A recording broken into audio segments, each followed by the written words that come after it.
ఓం శ్రీ సాయిరామ్. భగవాన్ దివ్యశ్రీ కిరణాలకు హృదయపూర్వకమైనటువంటి ప్రణామాలు చేసుకుంటూ అందరికీ సాయిరామ్ అండి. అందరికీ మకర సంక్రాంతి శుభాకాంక్షలు. ఇంతవరకు భజన చోట నిర్వహించినటువంటి శ్రీమతి పిల్లలమల్లి స్వాతి గారికి, నేర్చుకున్నటువంటి 5 లెర్నర్స్ కి హృదయపూర్వక ధన్యవాదాలు. అహం సత్యబోధక చెన్నై దివ్య జ్ఞాన యజ్ఞము. ఈ దివ్య జ్ఞాన యజ్ఞ రసారసులైన మా ప్రియతమ ఆప్తులు ఆత్మీయులు గురువులైన శ్రీ ఎంఎన్ఎన్ గారికి, వారి సతీమణి శ్రీమతి ఎంవిఎల్ గారికి హృదయపూర్వకమైనటువంటి ధన్యవాదాలు. శ్రీ సత్యసాయి దైనందిన ఆధ్యాత్మిక వేదికలో స్వామి యొక్క దివ్యాశీస్సులతో మనం ఎన్నో వినూత్నమైనటువంటి కార్యక్రమాలతో ఈ ఏఎస్పీని మనం పురోగమింపజేసుకుంటాం. ఆ నేపథ్యంలో ఈరోజు కార్యక్రమాల్లో సంక్రాంతి సందర్భంగా మన ప్రత్యేక ఆధ్యాత్మిక సత్సంగం మొట్టమొదట శ్రీ ఎంఎల్ఎన్ గారు ప్రారంభిస్తారు. తర్వాత పి కోటేశ్వరరావు సాయిరామ హైదరాబాద్, ఆ తర్వాత సత్యం శివసుందరం 7వ భాగము గ్రంథపట్నము శ్రీమతి దేవభక్తుల సీతాదేవి సాయిరాం గుంటూరు వారు నిర్వహిస్తారు. ఇవ్వండి కార్యక్రమాలు పరంపర.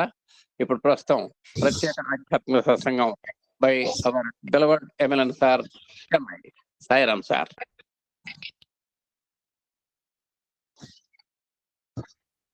అందరికీ సాయిరామ్ అండి. Thank you so much Swathi, beautiful bhajan.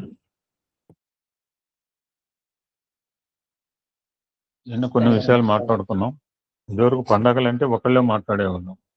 Change in the pattern. It is going on years together. Will share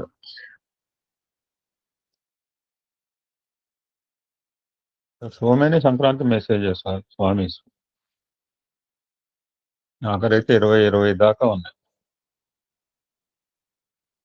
ఇందులో ఒక సందర్భంలో the total essence of Sankranti అంటే 3 రోజులు కలిపి చెప్పిన ఒక బ్యూటిఫుల్ మెసేజ్. ఈరోజు ప్రశాంత నెలలో స్వామి ప్రైజ్ డిస్ట్రిబ్యూషన్ కూడా చేస్తుంటారు. మేము చాలా సంవత్సరాలు అక్కడ ఉన్నాం కూడా, చాలా సంక్రాంతికి ఉండే అవకాశం. దాంట్లో స్వార్థం ఉండొచ్చు, మా అమ్మాయి ఉందని చెప్పి.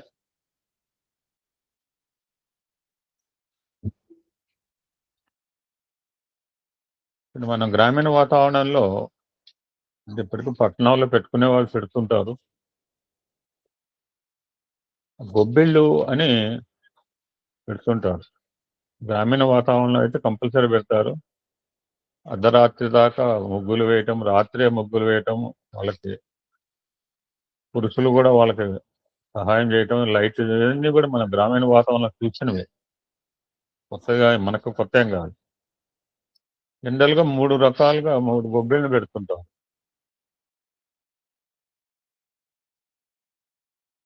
మనకి చాలా సందర్భాలు చెప్తుంటాం అనమాట. గకార త్రయం అని, గంగా గీత గంగా గీత గాయత్రి. గకార చతుష్టయం అంటే గోవును కూడా కలుపుకోవచ్చు. ఈరోజు కూడా 20 నిమిషాలే నాకు టైము, సార్ మాట్లాడాలి. సో సంక్షిప్తంగా మాట్లాడే ప్రయత్నం.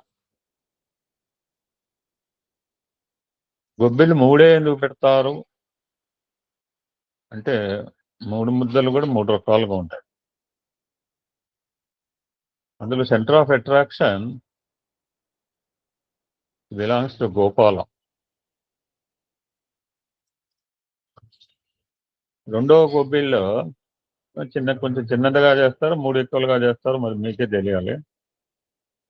సెకండ్ వన్, ఆ యొక్క గోపాలుడు తన యొక్క బాల్యంలో తన అనంత శక్తితో ఎత్తబడిన గోవర్ధన గిరికి చేసామన్నారు.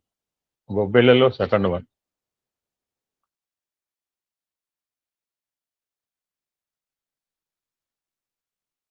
మూడవది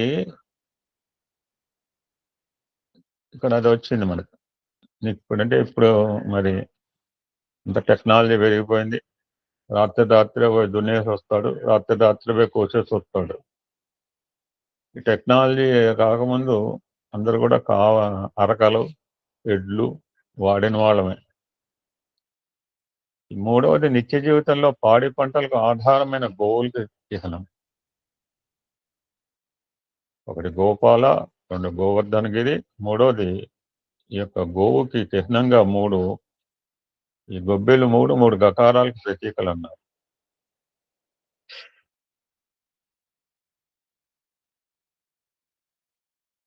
మేము కూడా ఒక నాటికలో వేసినప్పుడు ఈ హరిదాస్ క్యారెక్టర్తో ఎంటర్ చేయించాం నా యొక్క నాటిక, ఇక్కడ పెద్ద నాటిక.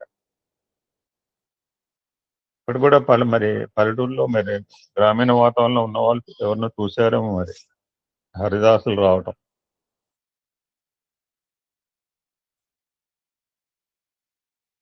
వాళ్ళు హరినామం చేస్తూ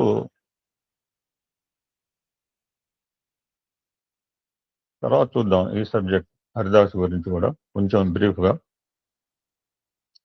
2-3 ఆస్పెక్ట్లే చెప్తాము 20 నిమిషాలు. సో నగర సంకీర్తన నథింగ్ బట్ గోవిందనామం చేసుకుంటూ హరినామంతో నిద్ర లేపుతుంటాడు అందరిని. నిద్రపోవటం అంటే తమ్మస్సు అనమాట. ఆ నెత్తిమీ చెంబు కూడా ఏంటో చెప్తాను తర్వాత.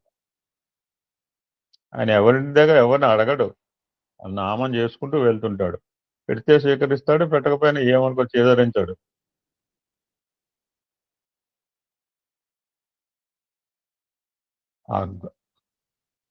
ఆ గృహిణి ఆ రాగి చెంబులో బియ్యం పోస్తుంది. ఇవ్వటం అనేది ఒక దాన గుణానికి సూచన అనమాట.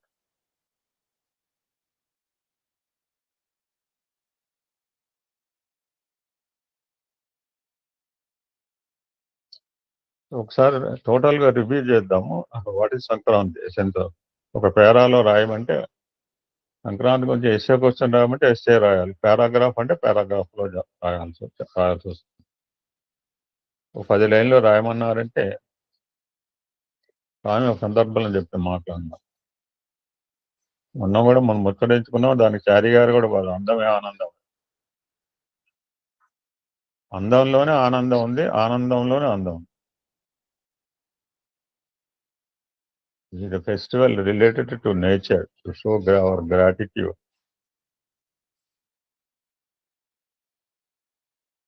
ఆ ప్రకృతి మాత కావచ్చు, సూర్య భగవాను కావచ్చు, గో లక్ష్మి కావచ్చు, ధాన్య లక్ష్మి కావచ్చు, వీళ్ళందరూ కూడా మనం కృతజ్ఞత చెప్పుకోవడానికి మంచి అవకాశమైన పండుగ. ప్రతివారు కూడా పంచయజ్ఞాలు చేయాలి అని చెప్తుంటారు.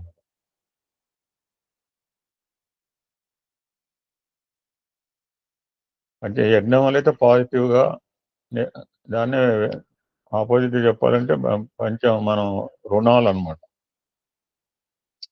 Will take in positive aspect. రోజు కూడా మేము ఈటీవీలో తిరుపావై 6 నుంచి 6:30 దాకా అద్భుతంగా వినే అవకాశం కలిగింది. దగ్గర ఆల్మోస్ట్ 30 days విన్నాం, 1-2 రోజులు మిస్ అయినా. ఆ తిరుపావై గానం అనేది దైవానికి ఋషి సంబంధించింది. మనం ఏమనుకున్నాం, దక్షిణాయన పితృ సంబంధం అనుకున్నాం. నాట్. ఈరోజు కూడా మనం చేతనైనా త్యాగం చేయొచ్చు, దాన్ని దానం అంటారు, ఏదైనా. What best we can do it today also. ఈరోజు కూడా పితృదేవతలకి తర్పణం ఇవ్వటం చేస్తారు కొంతమంది. కనీసం వాళ్ళు తలుచుకున్నది వాళ్ళు. మా అదృష్టం అంటే మాకు ఎదురుగా మా అమ్మ, నాన్న, మా అత్తగారు, మా మామగారు ఫోటోలు ఎదురుగా ఉంది. నాకు చాలా పైన స్వామి ఉన్నాడు, కింద కనకదుర్గమ్మ వారు ఉన్నాయి. చూపిస్తాను ఇప్పుడు. మంచిగా ఉంది మాకైతే. అంటే ఎదురుగా ఫోటోలు ఉంటేనే కనపడతారా అని కాదు.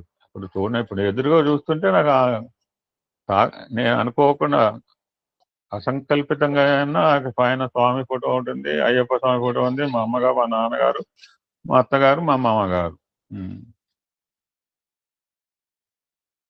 సో వాళ్ళు మనం తలుచుకున్నా అది యజ్ఞమే.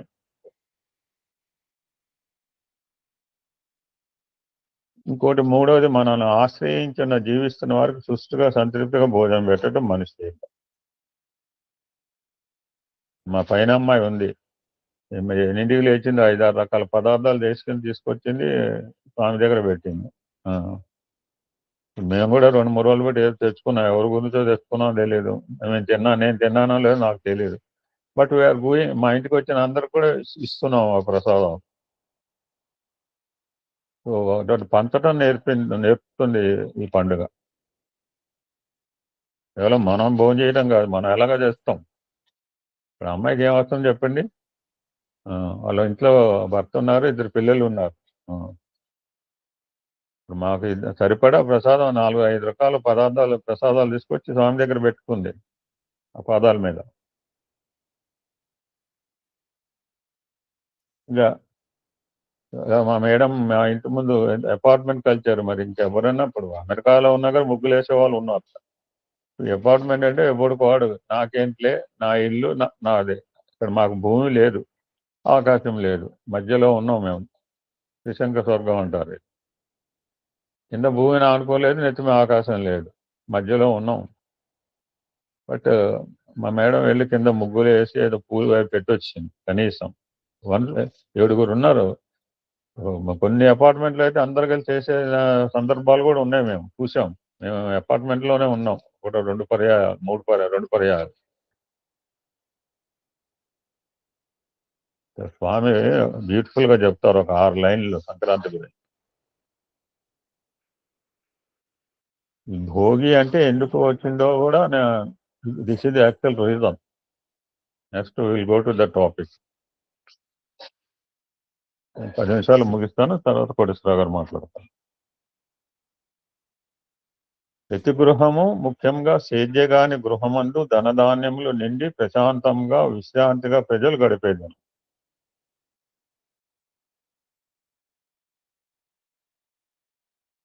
హాయిగా ఇప్పుడు మీ చేతులు, ఎందుకంటే ధాన్యం ఇంటికి వచ్చింది, కష్టపడ్డాడు. 5-6 నెలలు కష్టపడితే గానీ ఆ ధాన్యం చేతికి రాలేదు. సకల ఐశ్వర్య స్వరూపుడైన ఈశ్వరుని కృతజ్ఞతతో అందరూ స్మరించే దినం. ఇట్ బి సూర్య భగవాన ఏదైనా కానీ.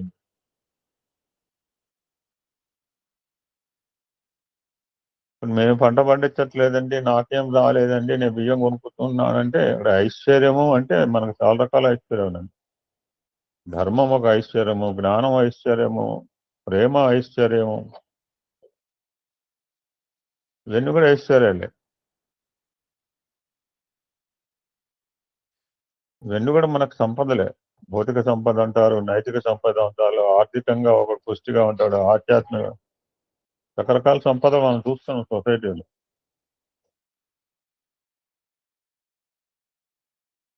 ఇటువంటి అన్ని రకాల సంపదల్ని, భౌతికంగా కావచ్చు, నైతికంగా కావచ్చు, ఆర్థికంగా కావచ్చు, ఆధ్యాత్మిక సంపదలు ఎవరికి విష్ణు సహస్రనామంలో మనం చివరిలో చెప్తాం. ఎవ్వడికి ఏది కావాలంటే అది ఇస్తుంది విష్ణు సహస్రనామం. 4 రకాలుగా 4కి ఎవడిగా ఏంది చివరిలో ఫలశ్రుతి అదే చివరికి. అటువంటి ఐశ్వర్యాలని కానీ సంపదలను ప్రసాదించు ఓ పరమేశ్వర అని అందరూ ప్రార్థించారు సంపద.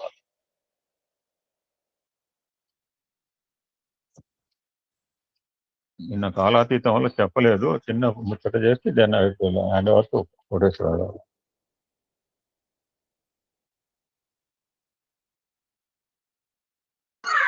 సాయిరామ్ సార్, ఉండండి, ప్రారంభించమంటారా?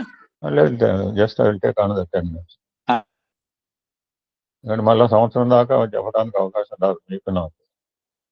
అలాగే సార్. బ్యూటిఫుల్ ఆస్పెక్ట్ అనమాట. ఇందాక అంటే ముచ్చటించి వదిలేశాను.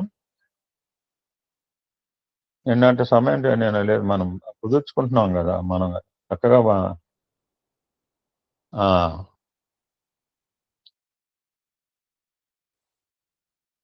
హరిదాసు అనే పదం మనం విన్నాం. సిరిదాసు, హరిదాసు అని స్వామి అంటుంటారు. మనకు కావాల్సింది హరికి దాసులు. హరి కథ కూడా హరికి చెప్తాను కథ. ఈ మధ్యన మళ్ళీ నేను లోపలికి వచ్చి టైం పడుతుంది. హరికథ గురించి కూడా బ్యూటిఫుల్ ఉంది స్వామి. ఇక్కడ హరిదాసు అంటే పరమాత్మతో సమానం అంటున్నారు. ఒక మహనీయుడు బ్యూటిఫుల్ చిన్న మెసేజ్ పెట్టి ఆ హరిదాసుల యొక్క పుస్తకాలు అక్షయ పాత్ర. అది ఇందాక నేను రాగి చెంబు అన్నాను, కానీ రాగి చెంబు అక్షయ పాత్ర అంటారు.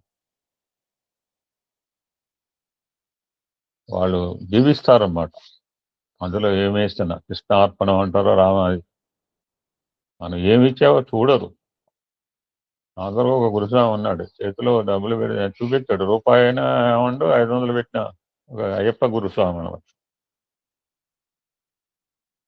నెల రోజుల పాటు ఆ విధంగా హరినామం చేసుకుంటూ నగర సంకీర్తన చేస్తున్న చివరి రోజున స్వయం పాకానికి అందరూ ఇచ్చే ధనధాన్య వస్తువాదాలు స్వీకరిస్తారు.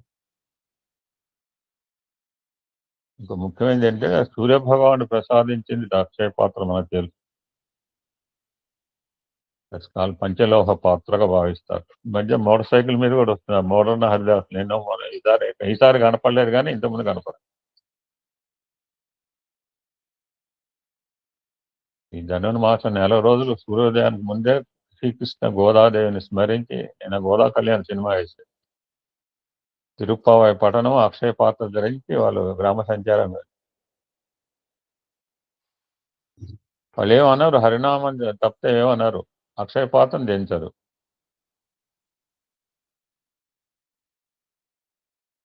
ఎప్పుడు ఎవరు దించుతారు అంటే ఇంటికి వెళ్ళాక ఇల్లాల Haridas, this is the tradition. ఇంటికి వెళ్ళాక ఇల్లాలు హరిదాస్ పాదాలు కడిగి అక్షయ పాత్ర దించారు. బ్యూటిఫుల్ వర్డ్ చెప్పారు. శ్రీకృష్ణ పరమాత్మకు మరో రూపం హరిదాసులు అన్నారు పెద్దలు పూర్వీకులు.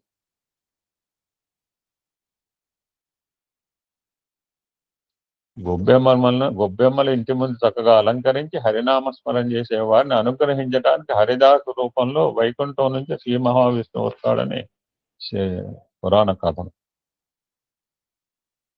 ఆయనకు వాళ్ళు వీళ్ళని సంబంధం లేదు, అందరి ఇంటి ముందు ఆగుతాడు. అంతే, అందరింటికి వెళ్తాడు, ఆగడు.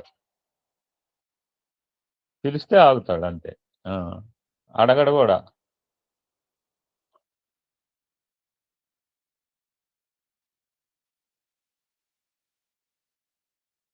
ఆయన్ని మనం ఉత్తి చేతితో పంపకూడదు, గుర్తుపెట్టుకోండి.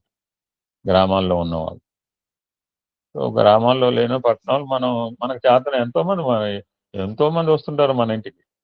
మనకి మనం ఇవ్వాలి అనగానే ఎంతో మంది కనపడుతుంటారు. ఆ విధంగా హరిదాస్ పాత్రలో వేయటం అనేది శ్రీ మహావిష్ణువుకు డైరెక్ట్ గా కాను. నేను కొత్తగూడెంలో ఉన్నప్పుడు ఒక మాట చెప్పేవాడిని కోటేశ్వరరావు గారు, ఆశ్రమంలో అప్పుడు నేనుగా వన్ ఆఫ్ ది ట్రస్టీ. అంటే ఉన్నమాట చెప్తున్నాను.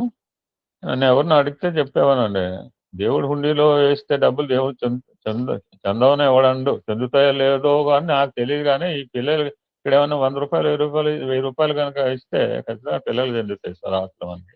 ఈ మాట నేను చాలాసార్లు అనేవాడిని. Don't misunderstand me. దేవుడు హుండీలో వేస్తే దేవుడు చెందకపోవడం ఏంటి?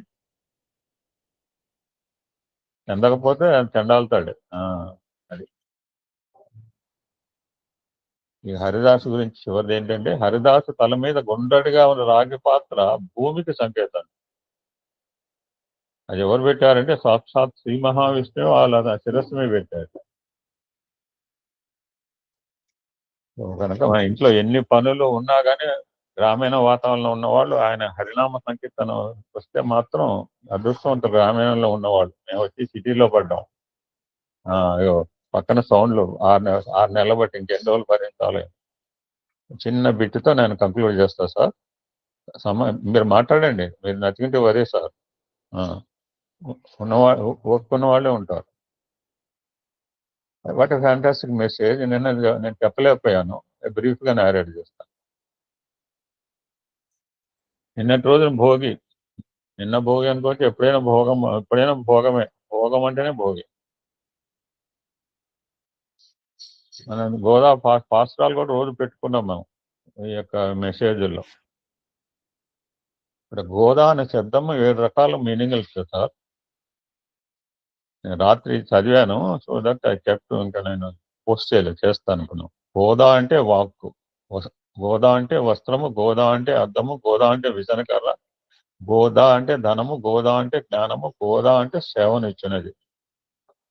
గోదా అనే పదాలకు 7 అర్థాలు చెప్పాడు ఒక మాట.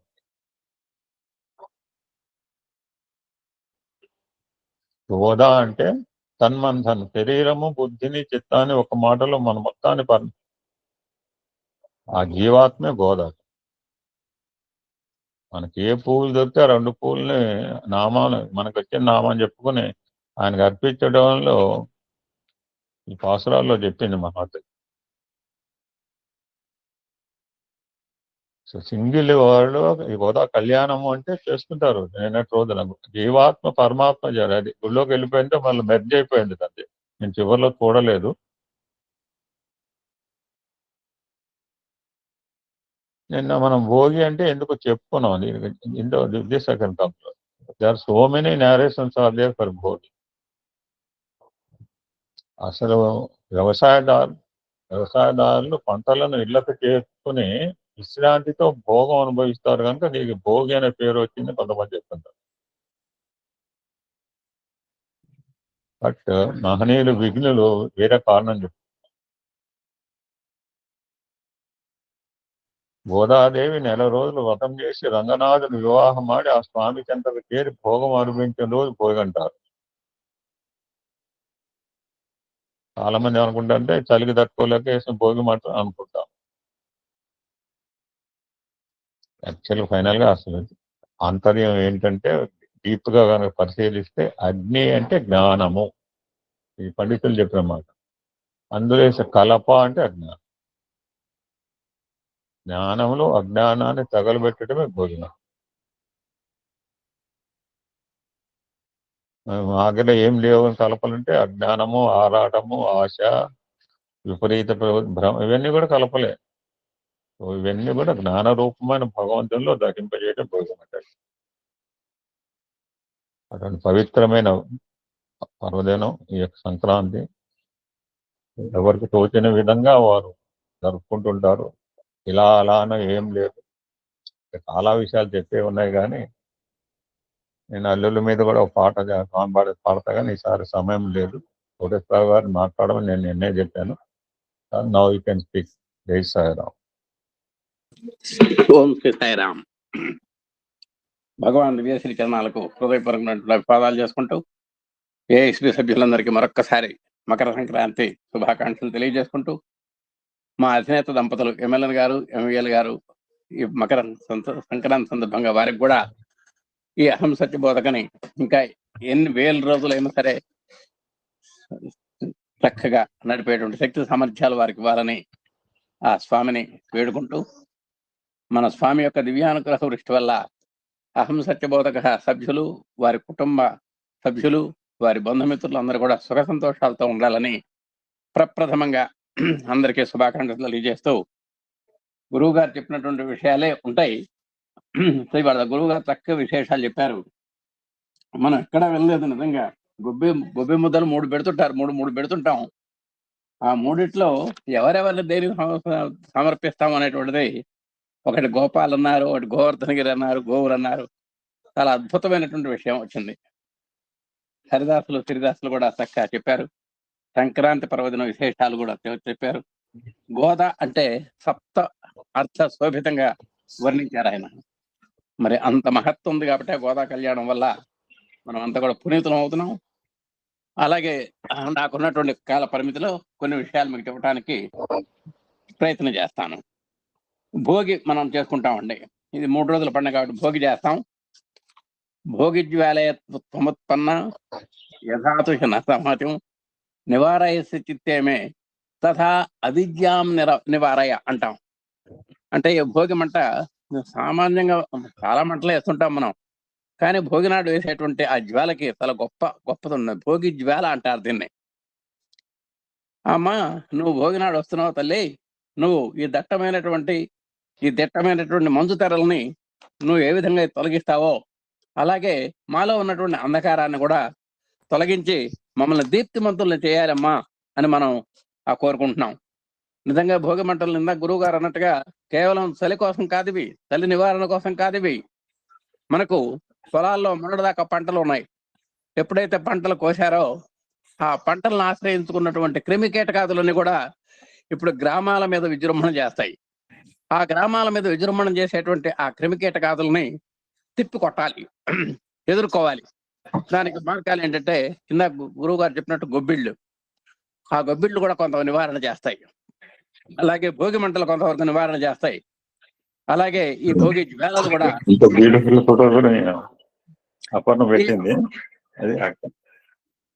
ఈ విధంగా నిర్మూలన చేస్తాయండి. ఆ సంక్రాంతి నాడు సూర్యుడు ఉత్తరాయణంలోకి ప్రవేశించగానే ఒక్కసారిగా మీరు గమనించండి, నిన్నటి వరకు మనకున్నటువంటి ఎండ తీవ్రత వేరు. నిన్నటి వరకు దుప్పట్లు కప్పుకున్నాం, ఎప్పుడైతే సూర్యుడు మకర సంక్రమణం చేశాడో వెంటనే ఇవాళ ఆ మీటర్ ఏసీ నుంచి డీసీకి తిప్పినట్టే. నిన్నటిదాకా ఏసీలో ఉన్నాం, ఇప్పుడు నాన్ ఏసీలో ఉంటాం. అంటే ఇవాళ నుంచి ఎండ ఒక్కసారిగా ఎండలో మార్పు వస్తుందండి. ఆ మార్పును తట్టుకోవటానికి ఒక్కసారిగా మన శరీరం ఇబ్బంది పడుతుంది కాబట్టి ఈ భోగి జ్వాల అనేటువంటి దాన్ని ఏర్పాటు చేసి ఆ ఉష్ణోగ్రతను మన శరీరానికి సంక్రమింపజేసి, అంటే రాబోయే ఉష్ణాన్ని నువ్వు తట్టుకోవాలయ్యా అనేటువంటి భవిష్యత్ సూచకంగా ఈ భోగి మంటలు మనకు వేసేటువంటి విధానం వచ్చింది. అలాగే అగ్నిని ఆరాధించడం మనకు సాంప్రదాయం, వేద సంస్కృతి కూడా. మనం ప్రతిరోజు దీపారాధన చేస్తాం. అలాగే యజ్ఞ కార్యాల్లో హవిస్సు లేనిదే అక్కడ జరగదు. అలాంటి అగ్నిని ఆరాధించేటువంటి ఒక చక్కటి ప్రక్రియ భోగి మంటలు. ఈ భోగి మంటలు కూడా మరి మొహాలు కడుక్కోకుండా పాచి మొహాలతోటి వగైరాలతోటి ఎవరు దీన్ని చేయకూడదండి, అంకురార్పణ చేయకూడదు. చక్కగా శుచిగా స్నానం చేసి ధౌత వస్త్రాలు ధరించి పవిత్రంగా విభూతి ధారణ, పునర్ధారణ ఇవన్నీ కూడా చేసుకున్న తర్వాత ఆ వ్యక్తి మాత్రమే భోగి మంటలను అంకురార్పణ చేయాలి. అంటే హోమంతో సమానంగా దీన్ని భావించాలి అని చెబుతున్నారు. మరి దీంట్లో ఇందాక గురువు గారు అన్నట్టుగా మనం చెడు కలపని వదిలేస్తామని చెప్పాం. ఆ కలప అంటే అగ్ని కలప. అగ్ని జ్ఞానం అనుకున్నాం, కలప అజ్ఞానం అని చెప్పారు గురువుగారు. ఆ కలప కేవలం ఇది వుడెన్ అయి ఉండాలి. ఆ వుడెన్ సంబంధమైనటువంటి ఎండు కట్టెలు కానివ్వండి, ఎండు గడపలు ఇవన్నీ తీసేసినటువంటి మన దర్వాజాలు కానివ్వండి, కిటికీలు కానివ్వండి, ఎవరిని కానివ్వండి, అవన్నీ కూడా దాంట్లో మనం వేయటం జరుగుతుంది. అలాగే చెట్టు బెరడులు వేస్తాం, పిడకలు వేస్తాం. ఆ పిడకలు కూడా గోమయంతో తయారు చేసినటువంటివి. ఆవు నెయ్యి కూడా కొంత వేయటం జరుగుతుంది. ఇవన్నీ కూడా వేయటం ద్వారా మనకు వాతావరణ పారిశుధ్యం ఏర్పడి ఆయురారోగ్యాలు మనకు చాలా బ్రహ్మాండంగా వస్తాయి అనేటువంటిది కూడా ఉంది. అంతేగాని భోగి మంటల్లో నిషేధపు పదార్థాలు మనం వేయకూడదు. అశుచికరమైనటువంటి అసభ్యకరమైన పదార్థాలు పొరపాటు కూడా మనం వేయకూడదు. వాతావరణ పారిశుధ్యం ఏర్పడి మనకు ఆ క్రిమికీటకాదుల యొక్క నశింపు జరిగి, ఆ క్రిమికీటకాదుల యొక్క నిరోధం జరిగి మనకి ఇవన్నీ కూడా మనకు ఆరోగ్యాలు చాలా పదిలంగా ఉంటాయి. ఆ విధంగానే భోగి పళ్ళు పోస్తుంటారు. ఆ భోగి అంటే రేగు పళ్ళకి బదరీ ఫలాలని పేరు. బదరి అంటే బదరీ నారాయణ అని మీరు వినుంటారు. అది శ్రీమన్నారాయణ యొక్క సంకేతం. ఆ శ్రీమన్నారాయణ యొక్క ఆశీస్సులు నిండుగా మెండుగా మన బాలలకు ఉండాలనే ఉద్దేశంతో వాళ్ళు విద్యలో కానివ్వండి, వృత్తిలో కానివ్వండి, ప్రవృత్తిలో కానివ్వండి, భవిష్యత్తులో విభిన్న రంగాల్లో వాళ్ళు ప్రకాశమానంగా జాజ్వల్యమానంగా వెలుగొందాలనేటువంటి పవిత్ర ఆశయంతో భోగి పళ్ళు మన పెద్దవాళ్ళు దీపారాధన చేసి వారి కళ్ళకద్ది భోగి పండ్లు పోసి వాళ్ళని దీవించడం జరుగుతుంది. ఇదంతా కూడా ఒక ప్రకృతి సంబంధమైనటువంటి ఆ కలపను దహించడం కానివ్వండి, భోగి మంటలు కానివ్వండి, ఆ క్రిమికీటకాదుల యొక్క విజృంభణ కానివ్వండి, పాడి పంటలు కానివ్వండి, పాడి పంటలు మన ఇంటికి రావటం కానివ్వండి, ఇవన్నీ కూడా ప్రకృతి సంబంధమైనటువంటి పండుగ అంటాం దీన్ని. సంక్రాంతి అంటేనే ప్రకృతితో మనకు బంధం. సమస్త మానవాళి కూడా ప్రకృతి లేదే ఉండడు. ప్రకృతిలో 8 గుణాలు అని చెప్పుకున్నాం. పంచభూతాలు ఉంటాయి. మనస్సు, బుద్ధి, అహంకారం ఇవన్నీ కూడా మిళితమై ఉంటాయి. అలాంటి ప్రకృతి మనల్ని ఆడిస్తోంది. అలాంటి ప్రకృతిని మనం జాగ్రత్తగా చూసుకోవాలనేటువంటి ఉదాత్తమైనటువంటి ఉన్నాయి. అలాగే భోగిపళ్ళ పీయటం వల్ల ఆరోగ్యము, ఆయుష్, విద్యాభివృద్ధి, సంస్కార బలం, సంస్కృతి సాంప్రదాయాల యొక్క బలిమి, చెలిమి, కలిమి మన పిల్లలకి ఏర్పడతాయి. ఆ విధంగా రంగబలులు కూడా ప్రకృతి యొక్క శోభను ఇనుమడింపజేస్తాయి. ఈ విధంగా ఒక పండుగ వాతావరణాన్ని మనం పెట్టుకుంటామండి. తర్వాత సంక్రాంతి. సూర్యుడు 12 రాసులు ఉన్నాయి మనకు. ఉన్నటువంటి 360 రోజుల్ని 12 పెట్టి భాగిస్తే 35 రోజులు వస్తుంది. ప్రతి 35 రోజులు కూడా సూర్యుడు ఒక్కో రాశిలో ప్రవేశిస్తుంటాడు. అంతే ఇవాళ రోజు మకర అనేటువంటి రాశిలో ఆయన పరివర్తన చెందాడు కాబట్టి, ప్రవేశించాడు కాబట్టి దీన్ని మకర ప్రవేశం అన్నాం, మకర సంక్రమణము అన్నాం. ఆ విధంగా మకర సంక్రమణం ప్రతి నెల సంక్రాంతి ఉంటుంది. కానీ ఒక్క మకర సంక్రాంతి కర్కాటక సంక్రాంతి అని ఒకటి ఉంది. మళ్ళీ మనకు 6 నెలలకి దక్షిణాయనిక సంకేతం కర్కాటక సంక్రాంతి అంటాం.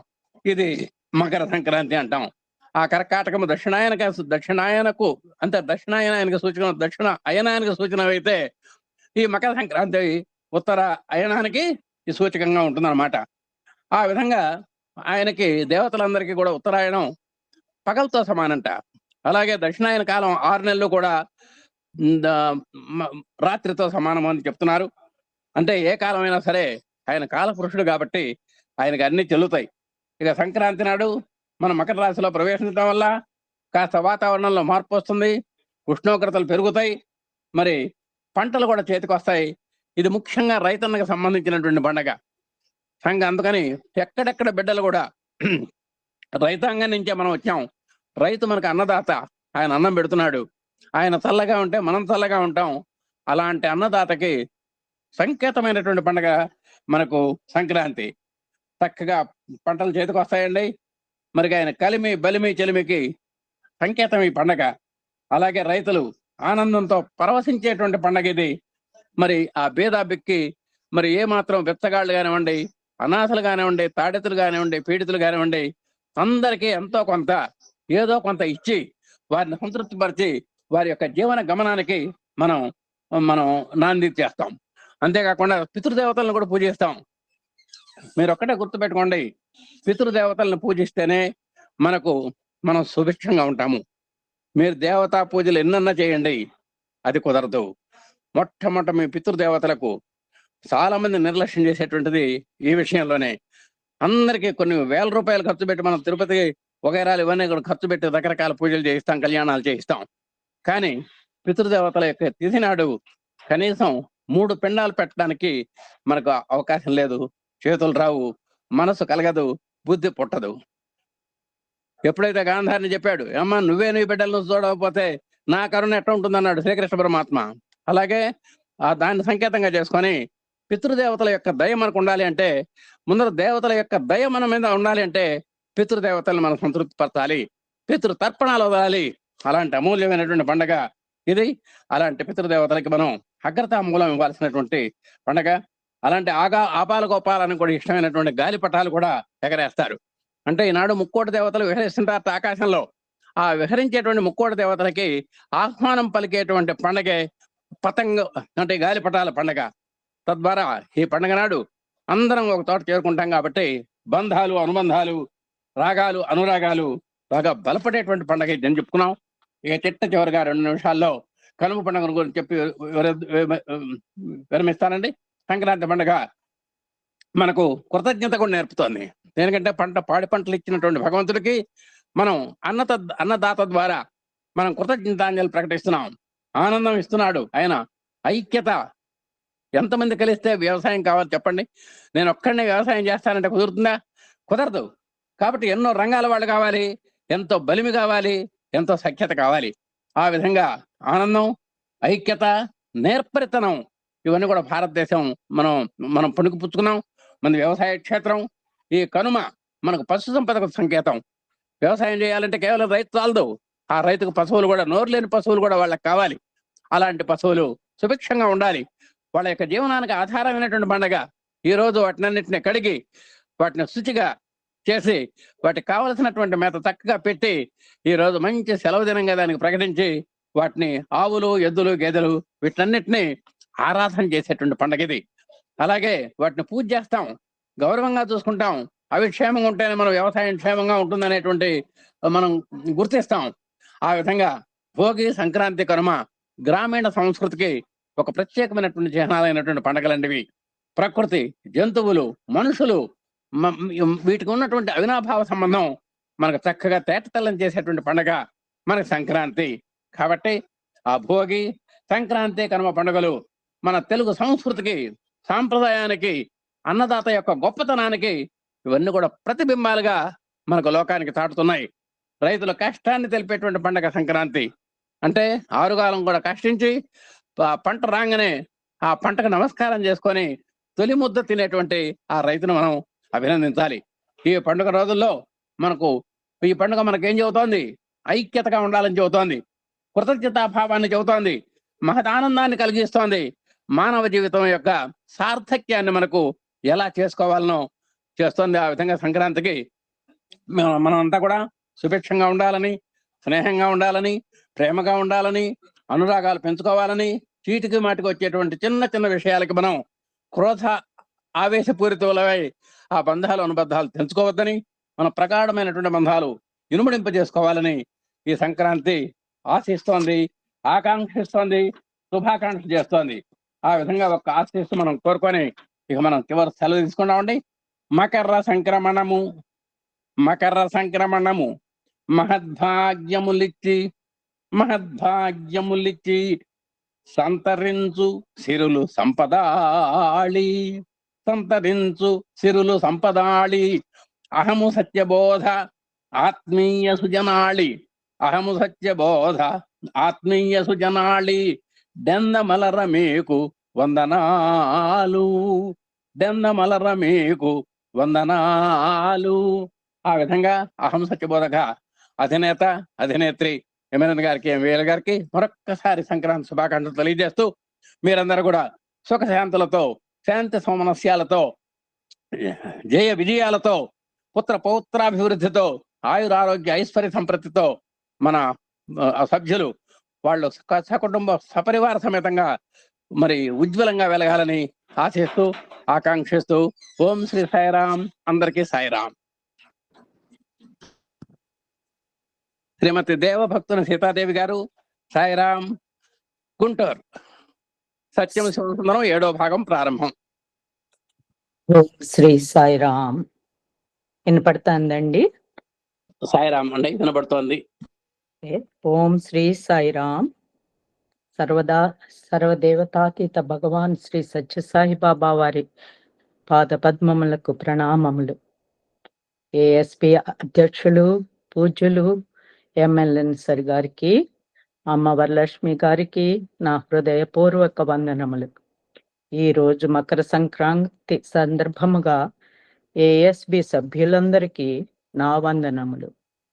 సత్యం శివం సుందరం 7వ భాగంలో చాప్టర్ 4 పేజీ 128 నుండి ఈరోజు గ్రంథ పఠనము. మొదట నిన్న కోటేశ్వరరావు గారి ద్వారా విన్న విషయములను ఆకళింపు చేసుకుందాము. నిన్నటి రోజున డాక్టర్ బ్రహ్మశ్రీ కోటేశ్వరరావు గారు అంజాద్ అలీ ఖాన్ గారి 1976లో స్వామితో అనుభవాలను ఎన్నో తెలియజేశారు. ఆ తర్వాత వారికి 19 సంవత్సరములు స్వామితో భౌతికంగా సంబంధం లేకపోయినా వారి వివాహము సుబ్బలక్ష్మి గారితో మరియు అమాన్ అయాన్ అనే పుత్రులు కలగటము మనము తెలుసుకున్నాము. ఇంకా గ్రంథ పట్టణంలోకి వెళుతున్నామండి.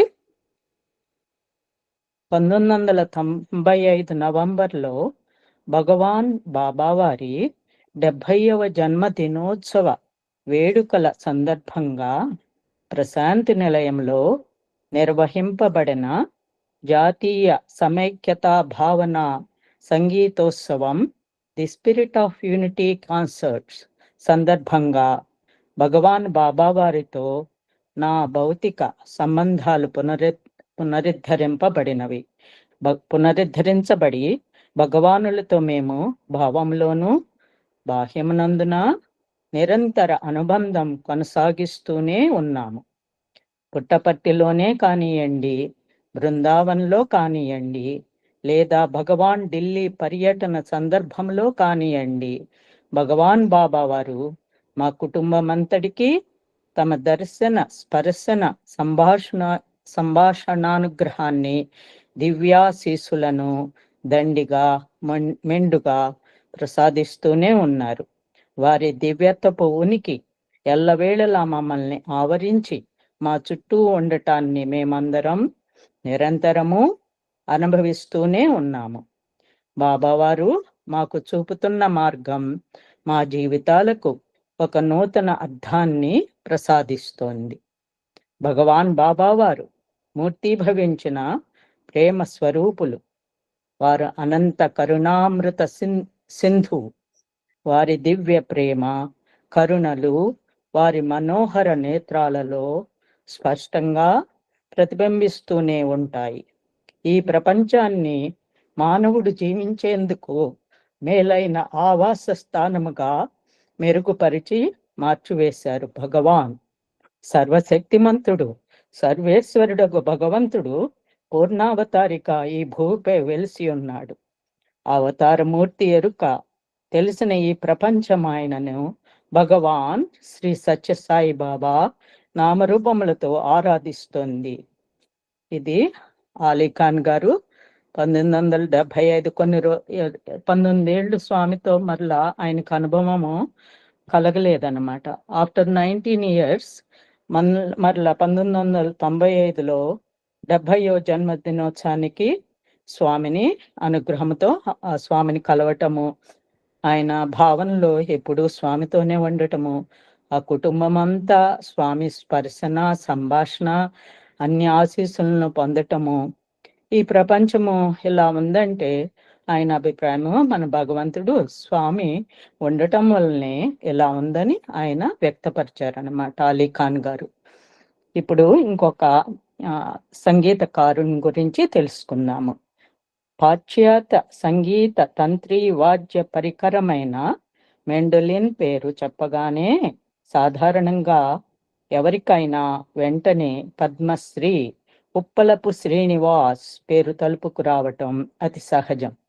పెద్దగా పేరు ప్రచారము లేని ఆ పాశ్చాత్య సంగీత తంత్రి వాద్య పరికరానికి కొన్ని మార్పులు చేసి ఎవరి సహాయం లేకుండా తానొక్కడే కృషి సల్పి శ్రీనివాస్ ఉప్పలపు శ్రీనివాస్ అన్నమాట మెండలిన్తో పూర్తి స్థాయి భారతీయ శాస్త్ర సంగీత కచేరీలు చేయగల దశకు తాను చేరటమే కాక ఆ వాద్య పరికరానికి కూడా ఆ హోదా కల్పించగలిగారు. ఇంతకుముందు మనం కొన్ని ఇన్స్ట్రుమెంట్స్ తెలుసుకున్నాం కదా, అలానే మెండోలిన్ అనేది ఇంకోటి పాశ్చాత్య ఇన్స్ట్రుమెంట్ అన్నమాట.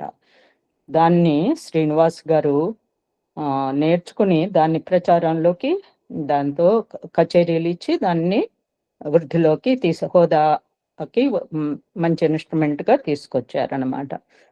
9 ఏళ్ల చిరుప్రాయంలోనే శ్రీనివాస్ మెండలిన్పై ప్రప్రథమగా పూర్తి స్థాయి బహిరంగ కచేరీ చేయటంతో బాల మేధావిగా శ్లాఘించబడినాడు. ఆయన మొదటి కచేరీ చేసేటప్పుడు ఆయనకి ఒక 9 ఏండ్లేనమాట, చిన్న బాలుడు. ఆ టైంలోనే బాగా చేసి ఆయనకి బాల మేధావి అని అందరితో కొనియాడబడేవాడు అనమాట. 1984 జనవరిలో తన 15వ ఏట చెన్నై నగరంలో బాబావారి నివాస మందిరమైన సుందరం పవిత్ర ప్రాంగణంలో భగవాన్ శ్రీ సత్యసాయి బాబా వారి దివ్య సమక్షంలో తొలిసారిగా శ్రీనివాస్ తన ఆ చిన్న వాద్య పరికరం మెండోలిన్ పై సంగీత కచేరీ చేశాడు. 1984లో జనవరిలో ఆయన 15వ ఏటలోనే స్వామివారి దగ్గర సమక్షంలో ఆయన కచేరీ చేసి ఆ మెండోలిన్ పరికరంపై ఇన్స్ట్రుమెంట్ పై కచేరీ చేసే అవకాశం వచ్చిందనమాట. ఆ కచేరీ జరగటానికి కొద్ది రోజుల ముందే ప్రముఖ సినీ నటి శిరోమణి భగవాన్ బాబా వారి ప్రగాఢ భక్తురాలు అయిన శ్రీమతి అంజలీదేవి గారు శ్రీనివాసుని పిలిపించి భగవాన్ దివ్య సన్నిధిలో సంగీత కచేరీ చేసే అవకాశము అతనికి లభించనున్నట్లు చెప్పారు. కొద్ది రోజులకు ముందే మన అందరికీ తెలుసు కదా, శ్రీమతి అంజలీదేవి గారు ఎంత స్వామి భక్తురాలు. ఆమె శ్రీనివాస్కి నీకు తొందరలోనే స్వామి దగ్గర కచేరీ చేసే అవకాశం వస్తుంది బాబు అని చెప్పారన్నమాట.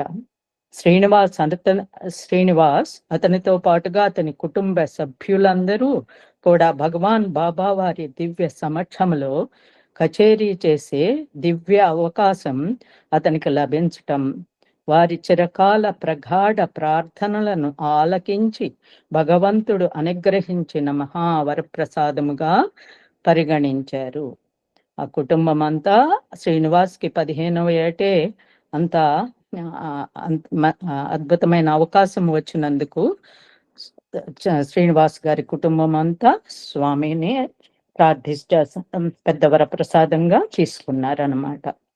1 గంట పాటు జరిగిన మెండలిన్ వాద్య కచేరీని ఆలకించి అమితానంద భరితులైన భగవాన్ బాబావారు విభూతి సృజించి శ్రీనివాస్కు ప్రసాదిస్తూ ఆ బాల సంగీత విద్వాంసునితో, చాలా సంతోషం బంగారు, నీవు సంగీత జ్ఞాన సాధనలతో పాటుగా సాధారణ విద్యాభ్యాసం కూడా అభివృద్ధి చేసుకో అని చెప్పారు. ఆ ఫస్ట్ కచేరీయే 1 hour చేశారంటండి. అది స్వామివారికి చాలా సంతోషం కలిగించి విభూతి సృష్టించి శ్రీనివాస్ గారితో, చాలా సంతోషం బంగారు బంగారు అని అందరినీ అంటారు కదండి స్వామి. అలానే శ్రీనివాస్ గారికి కూడా ఫస్ట్ టైమే చాలా సంతోషం బంగారు అని, సంగీతంతో పాటు నువ్వు విద్య కూడా బాగా అభివృద్ధి చేసుకో అని చెప్పారంట. అయితే అప్పుడు శ్రీనివాస్ చాలా చిన్నవాడు అవటం చేత భగవాన్ బాబా వారి ఆ దివ్య వాక్కుల అంతరార్థం పరమార్థం అతను ఆనాడు లేకపోయాడు. చిన్నవాడు కదా, ఏంటి స్వామి ఇలా అంటున్నారు అని తనకి ఏమీ అంత అనిపించలేదన్నమాట, దాంట్లో ఉన్న మీనింగు అది. అటు పిమ్మట శ్రీనివాస్కు భగవాన్ దివ్య సన్నిధిలో కచేరీ చేసే అవకాశం మళ్ళీ 14 సంవత్సరాల తరువాత గాని లభించలేదు. ఆ 14 ఏండ్ల కాలంలో అతడు ఆ అవకాశం కోసం తీవ్రంగా తప్పించిపోయాడు. నిజానికి అతని తండ్రి గారు తరచుగా అతనితో మనం పుట్టపర్తికి వెళ్ళి బాబావారి సన్నిధిలో నీ కచేరీని వారికి వినిపించాలి అంటూ ఉండేవారు. ఈ 1984 తర్వాత 14 ఏళ్ళు మళ్ళా స్వామి దగ్గర కచేరీ రావటం కానీ ఏది జరగలేదన్నమాట. శ్రీనివాస్ గారు ఎప్పుడా అని ఎదురు చూస్తే తండ్రి గారు ఏమన్నా పుట్టుపట్టి వెళ్దాం అనుకున్నారు అనేవారంట. కానీ మనకి అందరికీ తెలుసు కదా, స్వామి సంకల్పం లేనిదే మనము ఆ సన్నిధిలోకి వెళ్ళము, ఆ ప్రశాంతి నిలయంలోకి అడుగు పెట్టే అవకాశం కూడా మనకి ఎవరికి ఉండదు. అదే ఏమైందో చూద్దామండి. ఎట్టకేలకు ప్రశాంతి నిలయం నుండి వారికి పిలుపు వచ్చింది. 1998 అక్టోబర్లో విజయదశమి పర్వదినము నాడు ప్రశాంతి నిలయంలో స్వామివారి దివ్య సమక్షంలో శ్రీనివాసు మెండలిన్ కచేరీ చేయవలసి ఉంటుందన్న ఆ సందేశాన్ని అందుకొని ఆ కుటుంబ సభ్యులందరూ కలిసి ప్రయాణించి ప్రశాంతి ధామానికి చేరుకున్నారు. ఆ 14 ఏళ్ల తర్వాత శ్రీనివాస్కి సందేశం వచ్చిందనమాట ప్రశాంతి నిలయం నుండి, విజయదశమి రోజు కచేరీ ఉంది, రావలసిందని.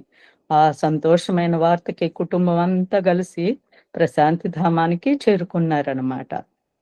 ఆ విజయదశమి పండుగ నాడు అశేష భక్త ప్రేక్షక మహాజనులతో నిండిపోయి కిక్కిరిసి ఉన్న సాయి కుల్వంతు సభా మందిరంలో శ్రీనివాస్ తన తమ్ముడు రాజేష్తో కలిసి భగవానులు వారి ఇరువురి చెంతనే ఆసీనులై ఉండగా స్వామివారికి తమ భక్తి పూర్వక కళా సమర్పణముగా మెండోలిన్ వాద్య సంగీత కచేరీ చేశారు. ఇదెంత అదృష్టమో కదండి. పెద్ద విజయదశమి పండుగ నాడు మనకి తెలుసు కదా, 9 రోజులు ఎంత వైభోగంగా ప్రశాంతి నిలయం ఉంటుందో. ఈ మధ్య చూసే అవకాశం నాకు వచ్చింది. అది స్వామివారి సమక్షంలోనే శ్రీనివాసే కాకుండా వాళ్ళ తమ్ముడు కూడా రాజేష్ కూడా ఇద్దరు కలిసి స్వామి దగ్గర కూర్చుని మెండలిన్ని 1 గంట సేపు మళ్ళా కచేరీ చేశారన్నమాట. ఆ కచేరీ తర్వాత స్వామివారి శ్రీనివాస్తో, బాబు నువ్వు ఎక్కడికి, ఈ స్థలానికి స్వామి సంకల్పం ఉంటేనే రాగలుగుతావు. నేను సంకల్పించాను కాబట్టే ఈనాడు నువ్వు ఇక్కడికి రాగలిగావు. స్వామి మాట్లాడుతూ, నా సంకల్పం వల్లనే ఇక్కడికి రాగలిగావు, లేకపోతే నువ్వు రాలేకపోయేవాడివి. ఇది నా సంకల్పమే అని చెప్పారనమాట. అని చెప్తూ అతనికి ఒక ఉంగరం సృజించి ఇవ్వబోతూ అతని పక్కనే ఉన్న అతని తమ్ముడు రాజేష్ని చూస్తూ ఒక ఉంగరం సృష్టించారనమాట. అది ఇద్దామని చూసేటప్పటికి తమ్ముడు కనపడ్డాడు రాజేష్. ఆ మొదటి ఉంగరంలో నుంచే మరొక ఉంగరాన్ని కూడా సృజించి వారిరువురు వేళ్లకు తామే స్వయంగా ఆ ఉంగరాలను తొడిగారు. ఒకటి తీసి తమ్ముడిని చూడగానే ఆ ఒకటిలో నుంచి 2 చేసి ఆ అన్నదమ్ములిద్దరికి స్వామి తన చేతులతో ఉంగరాలు తొడిగారన్నమాట. అటు పిమ్మట వారికి అనుగ్రహించిన ఇంటర్వ్యూలో బాబా వారు శ్రీనివాస్ని, నువ్వు ఎప్పుడైనా విదేశాలకు వెళ్ళావా అని అడిగారు. అది ఉంగరాలు తొడిగాక, శ్రీనివాస్ నువ్వు ఎప్పుడైనా విదేశాలకు వెళ్ళావా అని అడిగారు అన్నమాట శ్రీనివాస్ని. అప్పుడు శ్రీనివాస్ గారు వెళ్ళాను స్వామి అని చెప్పిన సమాధానంతో స్వామి సంతృప్తి పడలేదన్నమాట. అప్పుడేమన్నారంటే స్వామి, అలా కాదు బంగారు, నువ్వు ప్రపంచమంతటా పర్యటించి ఒక పద్ధతి ప్రకారం నిర్దిష్ట క్రమంలో ఏర్పాటు చేసిన సంగీత ప్రదర్శన కార్యక్రమాలలో కచేరీలు చెయ్యాలి అన్నారు. భగవాన్ల దివ్యవాకుల్లో ఎంతటి నిగూఢమైన పరమార్థం దాగి ఉందో కదా. అదేంటో చూద్దామా? అదే స్వామి, ఒక వెళ్ళటమే కాదు, నువ్వు అన్ని దేశాల్లోనూ తిరుగుతా ఇంకా ఎన్నో కచేరీలు ఇవ్వాలి అని ముందు భవిష్యత్తుని చెప్పినట్టు చెప్పారన్నమాట. శ్రీనివాస్ పుట్టపర్తి నుండి తిరిగి వెళ్ళిన వెంటనే ప్రపంచం ప్రఖ్యాత గిటార్ వాద్యకారుడైన జాన్ మెక్ లాఫ్లిన్ నుండి అతనికి ఒక సందేశం అందింది. జాన్ మెక్ లాఫ్లిన్ చెందిన శక్తి అనే వాద్య బృందంతో కలిసి ప్రపంచమంతటా పర్యటిస్తూ సంగీత కచేరీలు ఇవ్వటానికి మెండలిన్ శ్రీనివాస్ను ఆహ్వానిస్తూ వచ్చిన అవకాశం అది. స్వామి చెప్పారు కదా భవిష్యత్తు. శ్రీనివాస్ గారు పుట్టపర్తి నుంచి ఇంటికి వెళ్ళగానే ఆయనకి ఒక మెసేజ్ వచ్చిందనమాట. ఏమని? శక్తి అనేది ఒక గ్రూప్ అనమాట. ఆ గ్రూప్ లో శ్రీనివాస్కి అవకాశం ఇస్తూ ఈ జాన్ మెక్లాఫ్లిన్ అనే ప్రఖ్యాతమైన గిటారు వాయిద్యకారుడు అనమాట, ఆయన ఆహ్వానించారనమాట. మొదట ఆ అవకాశం గురించి అతనికి ఈమెయిల్ సందేశం వచ్చినప్పుడు ఎవరో పరిహాసానికి మేళమాడుతూ పంపిన కొంట సందేశంగా శ్రీనివాస్ దాన్ని తేలికగా తీసుకొని అంతగా పట్టించుకోలేదు. మొదటి శ్రీనివాస్ గారు ఈమెయిల్ చూసి ఇదేదో కొంటెతనంగా ఎవరో పంపారులే, నాకెక్కడ వస్తుంది అనుకుని దాన్ని పట్టించుకోలేదన్నమాట. కానీ కొద్ది రోజులకే మెక్లాఫ్లిన్ స్వయంగా టెలిఫోన్లో శ్రీనివాస్తోనే నేరుగా మాట్లాడి ఆ ప్రతిపాదనను నిర్ధారించటంతో వెంటనే శ్రీనివాస్ అందుకు అంగీకరించారు. ఏమంటే అలా జరిగిన అనుకున్న ఏమంటే కొన్ని రోజులకే మెక్లాఫ్లిన్ ఫోన్ చేసి స్వయంగా మాట్లాడి అంతా వివరించేటప్పటికి శ్రీనివాస్ గారు దానికి అంగీకరించారనమాట. అంతకుముందు భగవాన్ బాబా వారు ఒక పద్ధతి ప్రకారం నిర్దిష్ట క్రమంలో ఏర్పాటు చేసిన సంగీత ప్రదర్శన కార్యక్రమాలలో నీవు కచేరీలు చేయాలి అనటంలోని అంతరార్థం ఏమిటో అప్పుడు గాని శ్రీనివాస్కు స్ఫురించలేదు. అప్పుడు స్వామివారి అంతకుముందు ఆశీర్వదించిన సెంటెన్స్ లోని దాని భావం అప్పుడు శ్రీనివాస్ గారికి అర్థమైందనమాట. ఆ తరువాత శ్రీనివాస్ చెప్పాడు, భగవాన్ బాబా వారి ఉద్దేశం నేను అంతర్జాతీయ ప్రమాణాల్లో సంగీత కచేరీలు చేయాలని. మనము మానవ మాతృలము కదా, స్వామి సాక్షాత్ భగవంతుడు. ఆనాటి ఆ ఇంటర్వ్యూలో భగవాన్ బాబా వారు భవిష్యత్తు జాడల గురించి నాకు సూచన మాత్రముగా తెలియజేశారు.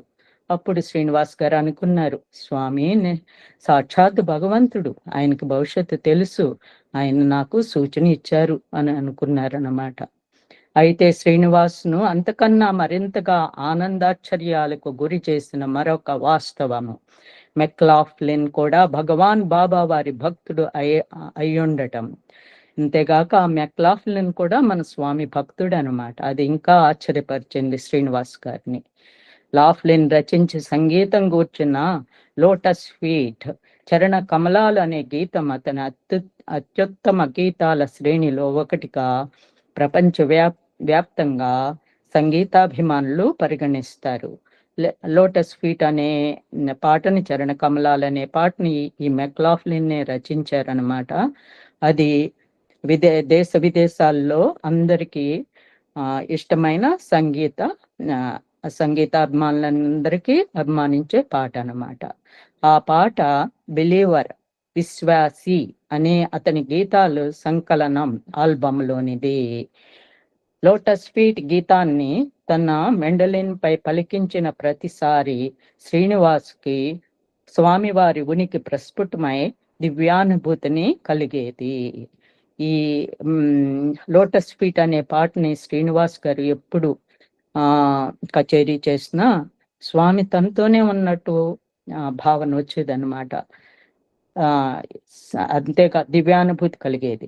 శక్తి బృందంలో సభ్యుడిగా ప్రపంచమంతటా చుట్టి రావటం శ్రీనివాసుకు ఒక గొప్ప అనుభవం.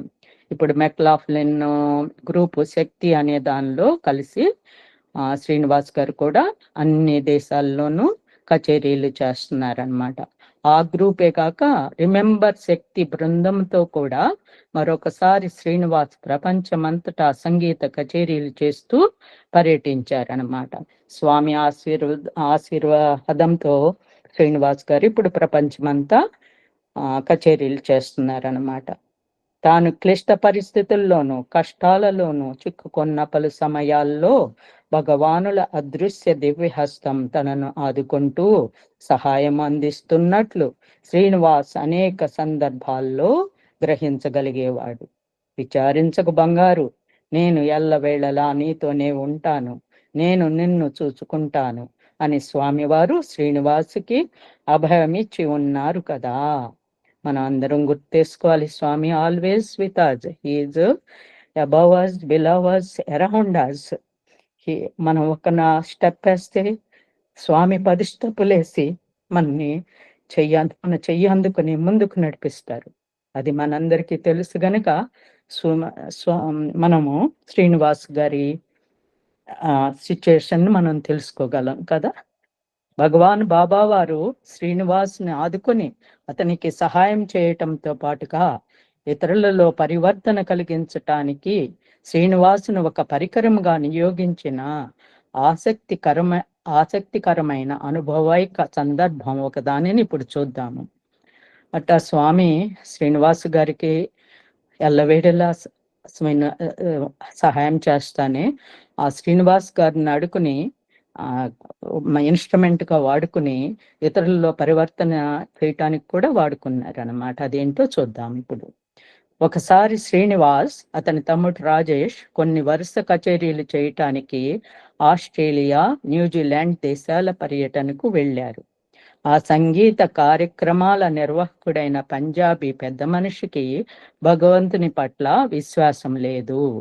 శ్రీనివాసు, రాజేషు కచేరీల కోసమని ఒక పంజాబీ పెద్ద మనిషి ఏర్పాటు చేసిన కచేరీలలో గ్రూప్గా వెళ్తున్నారనమాట. ఆస్ట్రేలియా, న్యూజిలాండ్ అట్ట. ఆ పంజాబీ పెద్ద మనిషికి భగవంతుడు అంటే నమ్మకం లేదనమాట. ప్రతి కచేరీ ముగిసిన వెంటనే అభిమానులు శ్రీనివాసును చుట్టుముట్టి ప్రశంసలతో అభినందనలతో ముంచెత్తుతున్నప్పుడల్లా శ్రీనివాసు వినయముగా, ఇందులో నాదేముందండి, అదంతా భగవంతుని అనుగ్రహం, గాడ్ ఈజ్ గ్రేట్, భగవంతుడు గొప్పవాడు అని ప్రతిసారి వాళ్లకు సమాధానం చెప్తూ ఉండేవాడు. శ్రీనివాసుల మాటలు వింటూ ఉండిన పంజాబీ పెద్ద మనిషి, ఆ భగవంతుడు గొప్పవాడుగానే ఉండుగాక అని మేళమాడుతూ హాస్యంగా వ్యాఖ్యానించేవాడు. కచేరీలు అయిపోయిన తర్వాత శ్రీనివాస్ దగ్గరికి అందరూ వచ్చి అభిమానిస్తుంటే నా గొప్పదనం ఏం లేదు, ఇదంతా సాయి భగవానుడి గొప్పదనమేను, భగవంతుడు గొప్పవాడు అంటే ఈ పంజాబీ అతనికి హేళనగా ఉండేదన్నమాట. చూద్దాం. ఆ పర్యటనలో ఒక సందర్భంలో వాళ్ళ వాద్య బృందంలో సహసభ్యుడైన మృదంగ కళాకారుడు తన విమాన ప్రయాణ టిక్కెట్ను పోగొట్టుకున్నాడు. అది ఆ పర్యటనలోని ప్రయాణాలన్నింటికీ కలిసి జారీ చేయబడి ఉన్న టిక్కెట్. సిడ్నీ నుండి మెల్బోర్న్ నుండి బ్రిస్బేన్ నుండి న్యూజిలాండ్, ఇలా భారతదేశానికి తిరిగి చేరుకునే వరకు అన్ని విభాగాల ప్రయాణికులకు కలిసి జారీ చేయబడి ఉన్న ఆ టికెట్ ఎక్కడో పడిపోయింది. కనిపించకుండా పోవటంతో ఆ బృంద సభ్యులందరూ కంగారు పడిపోయి ఆ టికెట్ కోసం క్రింద మీద అన్ని చోట్ల తీవ్రంగా 3 గంటల పాటు వెతికారనమాట. ఇది ఒక ట్రూప్ లాగా అందరూ కలిసి రౌండ్ ట్రిప్ టికెట్ కొనుక్కుని ప్రయాణం చేస్తున్నారనమాట. అందులో ఒక మృదంగ కళాకారుడు టికెట్ పోయిందనమాట. దానికోసం ఎంత ఎతికినా 3 గంటల పాటు కనపడలేదన్నమాట. ఆయన ప్రయాసంతో వృధానైంది. టికెట్ జారీ చేసిన విమాన సంస్థ వారిని విచారిస్తే పోయిన టికెట్ దొరకపోతే మళ్ళీ ఇంకో కొత్త టికెట్ ఖరీదు చేయవలసిందేనని ఖచ్చితంగా చెప్పారు. అది చాలా ఖర్చుతో కూడిన పని. ట్రావెల్ ఏజెంట్తో కనుక్కుంటే అది టికెట్ కనపడిపోతే కొత్తది ఇష్యూ చేయాల్సిందేను, మళ్ళా పే చేయాలి అని అన్నారనమాట. ఆ మృదంగ కళాకారుల నిర్లక్ష్యంతో ఆ టికెట్ పోగొట్టుకోవటంలో తన ప్రమేయం ఏమీ లేదు కాబట్టి తాను ఆ టికెట్కు డబ్బు చెల్లించనని కార్యక్రమ నిర్వాహకుడు పంజాబీ పెద్ద మనిషి ఖరాఖండిగా చెప్పేశాడు. పంజాబీ పెద్ద మనిషి, ఇది నా తప్పు కాదు, ఆ అబ్బాయి తప్పు, నిర్లక్ష్యం వలన జరిగింది, నేను ఇక మళ్ళా కొనాల్సి వస్తే నేను పే చేయనని చెప్పాడు అనమాట. అలా చెబుతానే శ్రీనివాస్ వైపు చూసి వ్యంగ్యంగా, మీ దేవుడైన సాయిబాబా మీకు ఇప్పుడు ఎందుకు సహాయం చేయటం లేదు అని హాస్యంగా కామెంట్ చేశారనమాట, అని హేళన చేశాడు. అతని మాటలకు వాళ్ళు మౌనం వహించారు. అందరూ మౌనంగా ఉన్నారు. కానీ సర్వశక్తిమంతుడు, సర్వత్రా తమకు తోడుగా ఉండు రక్షకుడు అయిన తమ భగవానుడిని ఆ సమయంలో తమకు గుర్తు చేసినందుకు ఆ పంజాబీ పెద్ద మనిషికి వారు మనసులోనే ధన్యవాదాలు చెప్పుకున్నారు. ఆ సమయంలో స్వామిని అందరికి గుర్తు చేసినందుకు ఆ పంజాబీ అతనికి సభ్యులందరూ థ్యాంక్స్, ధన్యవాదాలు చెప్పుకున్నారు అన్నమాట. విమానం బయలుదేరటానికి ఇంకా కొద్ది గంటలే వ్యవధి ఉందనగా విమానాశ్రయ అధికారి ఒకరు వారిని పిలిచి వారు పోగొట్టుకున్న టిక్కెట్ను వారి చేతిలో పెట్టారు. ఆ టిక్కెట్ను కనుగొన్న ఒక వ్యక్తి దానిని ఆ విమాన సంస్థ కౌంటర్లో అందజేశాడని ఆ అధికారి వాళ్ళకి చెప్పాడు. అంతలో ఒక విమానాధికారి వచ్చి ఆ టికెట్ ఎవరికో దొరికితే అది కౌంటర్లో ఇచ్చారని వీళ్ళకి ఇచ్చేటప్పటికి అది ఆ ఆనంద సమయంలో ఆ కార్యక్రమ నిర్వాహకుడు శ్రీనివాసును అభినందించగా శ్రీనివాస్ తన సహజ ధోరణిలో గాడ్ ఈజ్ గ్రేట్, భగవంతుడు గొప్పవాడు అన్నాడు అనమాట. ఆ సందర్భంలో ఇక పంజాబీ అతను చాలా సంతోషపడిపోయి శ్రీనివాస్ని అభినందించారనమాట. అప్పుడు శ్రీనివాస్ గారు మామూలుగానే భగవంతుడు తన సహజ ధోరణిలో భగవంతుడు గొప్పవాడు అన్నాడు అనమాట. ఇప్పుడు ఇక పంజాబీ అతను ఈసారి మాత్రం ఆ పంజాబీ పెద్ద మనిషి మీ దేవుడెవరో నిజంగా గొప్పవాడిలాగే ఉన్నాడు అని మనస్ఫూర్తిగా నవ్వేశాడు అనమాట. ఆ పంజాబీ అతనిలో కొంచెం చేంజ్ వస్తుందన్నమాట. కానీ ఆ కథ అంతటితో ముగియలేదు. శ్రీనివాస్ ఎక్కడ ఏ కచేరీ చేసినా చివరిలో భగవాన్ బాబా వారు మధురంగా గానం చేసే ఒక భజన గీతాన్ని తన మెండలిన్పై వాయించకుండా కచేరీ ముగించడు. కచేరీ అయిపోయే ముందు స్వామి పాట ఒకటి మెండలిన్పై వాయించేవారు అనమాట. ఆ పోయిన టికెట్ తిరిగి అద్భుత రీతిలో దొరికిన సంఘటన అనంతరం జరిగిన కచేరీలలో ఒకదానిలో ప్రేమ ముదిత మనస్సు కహో రామ రామ రామ్ అనే భజనను ముగింపులో వాయించాడు శ్రీనివాస్. ప్రేమ ముదిత అని స్వామి పాడతారు కదా, ఆ పాటని శ్రీనివాస్ వాయించారనమాట. ఆ భజనలో ఉన్న దివ్య ప్రేమ శక్తి ప్రభావం తన హృదయానికి గాఢంగా హత్తుకుని ఆనంద పరవశుడైన ఆ కార్యక్రమ నిర్వాహకుడగు పంజాబీ పెద్ద మనిషి శ్రీనివాస్తో, నువ్వు చివరిలో వాయించిన ఆ భజన నా హృదయాన్ని కదిలించి వేసింది. దయచేసి ఇక నుండి ప్రతి కచేరీకి చివరిలో ఆ భజన గీతాన్ని వాయించు అన్నాడు. ఆ పర్యటన ముగిసే సమయానికి ఆ పంజాబీ పెద్ద మనిషి పూర్తిగా మారిపోయాడు. అవును, భగవంతుడు నిజంగానే ఎంతో గొప్పవాడు అని అతడు మళ్ళీ మళ్ళీ అంటూ ఉండేవాడు. చివరికి ఆ ట్రిప్ అయిపోయే టైంకి పంజాబీ అతను కంప్లీట్ గా చేంజ్ అయిపోయాడు అనమాట. భగవంతుడు నిజంగానే ఎంతో గొప్పవాడు అన్నాడు. మళ్ళీ ఆయనకి ప్రేమ ముదిత మనసే కహో రామ రామ రామ అనే పాట బాగా నచ్చి అన్ని కచేరీలు ఎండ్లో ఈ పాట పాడాల్సిందే అని శ్రీనివాస్ గారికి చెప్పారనమాట. స్వామివారు తనను రక్షించిన ఇటువంటివే మరి కొన్ని సంఘటనలు, సందర్భాల గురించి వివరిస్తూ కృతజ్ఞతతో నిండిన హృదయంతో ఆ యువ విద్వాంసుడి స్వామి గొప్పదనాన్ని తన మాటల్లో ఎలా వ్యక్తం చేశాడు. స్వామి నన్ను ప్రతి నిమిషంలోనూ రక్షిస్తూనే ఉన్నారు. ఈ రోజున నేను ఇలా ఉన్నానంటే అందుకు పూర్తి కారణం భగవానుల దివ్యానుగ్రహమే. లేకపోతే నేనేమిటి? సంగీత ప్రపంచంలో చరిత్ర సృష్టించిన మహామహులైన ఉద్దండ పండితులు, విద్వాంసులైన Pandit Jasraj, Zakir Hussain, Shivkumar Sharma, L Subramaniam, Hariprasad Chaurasia, John McLaughlin, Michael Nyman, George Brook వంటి లెజెండ్స్ తో కలిసి సంగీత కచేరీలు చేయగలగటమేమిటి? వారందరితో పోలిస్తే నేనెంత? నా స్థాయి ఎంత? నా స్థానం ఎక్కడ? నేనెక్కడ? అని శ్రీనివాస్ గారు తన్ని ఆ పెద్దవారందరితో కంపేర్ చేసుకుంటా నేనేముంది, నాదేముంది అనుకునే వినయ నమ్రతలు వెల్లడించారన్నమాట. వాస్తవంగా ఒక వ్యక్తి ఔన్నత్యానికి, గొప్పతనానికి అత్యంత ప్రధానమైన లక్షణం వినయశీలము. గొప్పతనం, వినయశీలము రెండూ కూడా సమిశ్రితములై మూర్తిభవించి ఉన్న అద్భుత వ్యక్తి పద్మశ్రీ ఉప్పలపు శ్రీనివాస్ గారు.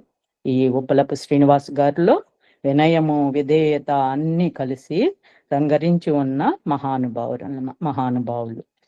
ప్రశాంతి నిలయంలో 1994, 1995 సంవత్సరములలో నిర్వహింపబడిన 2 సంగీతోత్సవ సందర్భాలలో దివ్యావతారి భగవాన్ బాబా వారి మహత్వపూర్ణ వైభవ ప్రభావములను స్వయంగా సన్నిహితంగా సంవీక్షించి సమ్మోహితులైన ఉన్నత హోదాలలోని ప్రభుత్వ ప్రధానాధికారులు అనేక మందిలో అప్పటి భారత ప్రభుత్వ ప్రధాన ఎన్నికల కమిషనర్ శ్రీ తిరునెల్లై నారాయణ అయ్యర్ శేషన్ ఒకరు. ప్రశాంతి నిలయంలో ఒక బహిరంగ సభలో సాక్షాత్తు అప్పటి దేశ ప్రధానమంత్రి సమక్షంలో సమధిక విశ్వాసంతో టిఎన్ శేషన్ వ్యక్తపరిచిన అభిప్రాయాలు యుక్తములై వాస్తవమును వెల్లడించినవి.